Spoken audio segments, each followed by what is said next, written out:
Alhamdulillahirabbil alamin. Wassalatu wassalamu ala asrofil anbiya wal mursalin wa ala alihi washabbihi wasallam ajma'in. Amma ba'du. Pada kesempatan ini saya akan menyampaikan sedikit dakwah singkat tentang keutamaan doa dalam bulan puasa. Dalam hidup ini, setiap orang pasti dihadapkan dengan adanya berbagai masalah. Terkadang kita mampu mengatasi, tetapi tak jarang pula merasa kesulitan, kewalahan, atau bahkan gagal dalam menghadapinya. Di saat seperti itulah muncul kesadaran bahwa diri kita ini adalah makhluk yang memiliki keterbatasan dan kelemahan.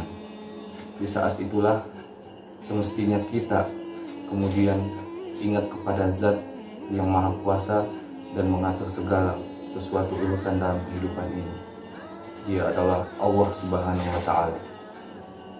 Tapi sebagai hamba yang sering hilaf dan lupa, kondisi ini sudah menjadi mafhum dari Sang Khalik agar setiap kita menghadapi persoalan dan ujian hidup senantiasa mengadu dan meminta kepadanya. Sebagaimana Allah Subhanahu wa Ta'ala berfirman dalam surah Al-Baqarah ayat 186. Dan apabila hamba-hambaku bertanya kepadamu tentang aku, maka jawablah bahwasanya aku adalah dekat. Aku mengabulkan permohonan orang yang berdoa apabila ia memohon kepadaku, maka hendaklah mereka itu memenuhi segala perintahku, dan hendaklah mereka beriman kepadaku agar mereka selalu dalam kebenaran. Ayat ini sudah cukup jelas bahwa Allah sebenarnya begitu dekat kepada kita, dan Dia telah menyatakan akan mengabulkan setiap permohonan hambanya. Persoalannya, apakah kita mau meminta? Apakah kita yakin dengan permintaan kita?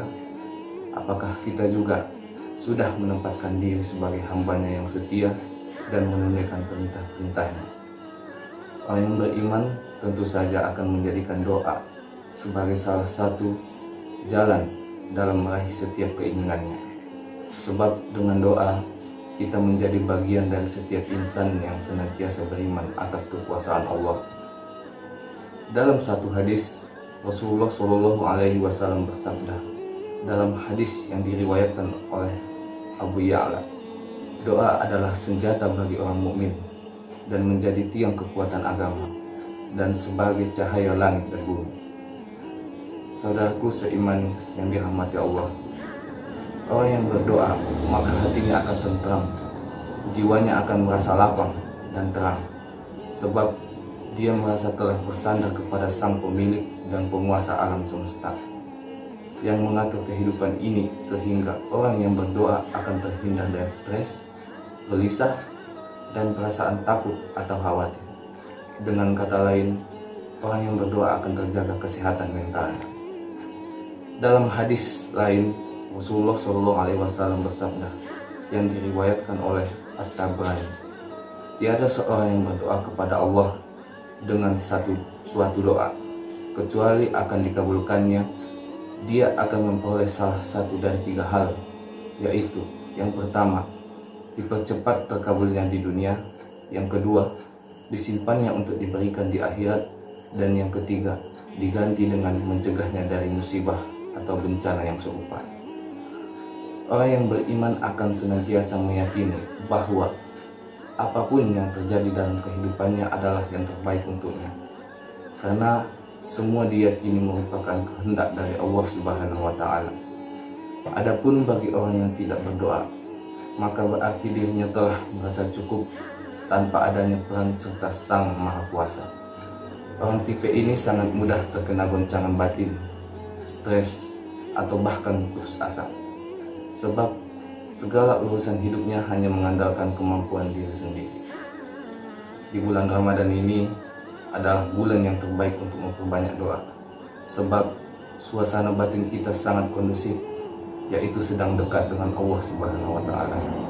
Terlebih ada pernyataan dari Nabi Muhammad SAW bahwa doa yang orang yang berpuasa termasuk yang mustajab, seperti yang diriwayatkan At-Tirmizi.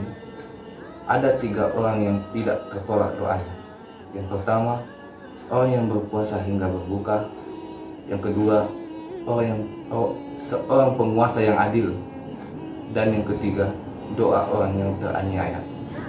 Doa mereka diangkat Allah Subhanahu wa Ta'ala ke atas awan dan dibukakan baginya pintu langit. Dan Allah berfirman, demi keperkasaanku, aku akan memenangkanmu atau menolongmu meskipun tidak segera. Dengan datangnya bulan yang penuh berkah ini, marilah kita gemar berdoa. Niscaya semua akan dikabulkan oleh Allah Subhanahu wa Ta'ala, insya Allah. Setidaknya menjadi pertanda keimanan kita, sehingga jiwa ini tetap sehat dan hati tentram dalam menjalani kehidupan di dunia.